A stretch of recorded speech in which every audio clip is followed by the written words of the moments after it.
ఇంటి ముందర ఆడుకోవడానికి కూడా చాలా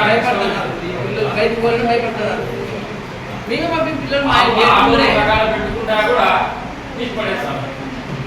మర్యాద పొద్దునంతా ఆట తిప్పి అంత సంపాదించుతాడు, ఓనర్ గంట పెట్టింటాడు, ఇంటికి ఏమైనా తీసుకొని పోతాడు. నైట్ ఆడ పెట్టే లోపల పొద్దున్నే చిక్కుడు అలాగే ఒక నాలుగు చిక్కులు ఉంటాయి.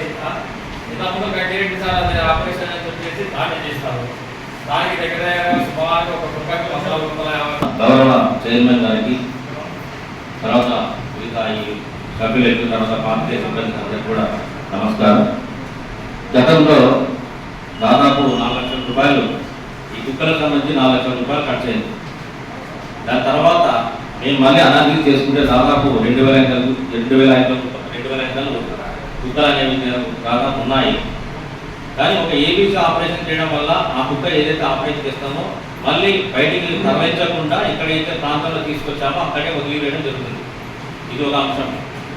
దానివల్ల ఫ్యామిలీ ప్లానింగ్ అనేది జరుగుతుంది. దానివల్ల మీరు చెప్పినట్టు ఏదైతే కుక్కలు వృత్తి చెందకుండా జరుగుతుంది. దీనికి సంబంధించి దాదాపు ఆపరేషన్ థియేటర్, తర్వాత మిగతా ఖర్చులు అనుకుంటే కూడా దాదాపు 18 లక్షల రూపాయలు ఖర్చు అవుతుంది.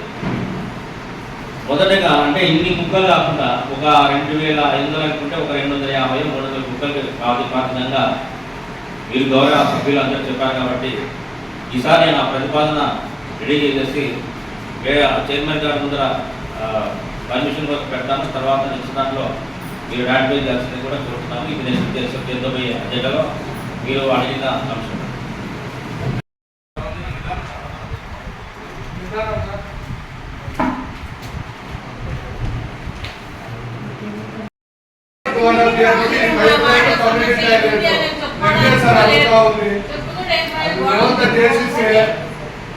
మీరు చెప్పిన గతంలో ఉన్న ఏదైతే టాయిలెట్ గురించి మాట్లాడుతున్నారో అది మనమే రిపేర్ చేయడం అనేది కాకుండా మీరు సులభ పద్ధతిలో ఇవ్వాలి. పే అండ్ యూజ్ ఇస్తే మన కేర్ టేకర్, మీరు అడిగారు కదా కేర్ టేకర్ కూడా జీతం ఇవ్వాలంటే దాని మన పద్ధతులు లేదు కాబట్టి ఇవ్వలేమని చెప్పి సులభ కాంప్లెక్స్ పద్ధతిలో వాళ్ళకి అలాట్మెంట్ చేయాలని చెప్పి ఆలోచన చేస్తున్నాం.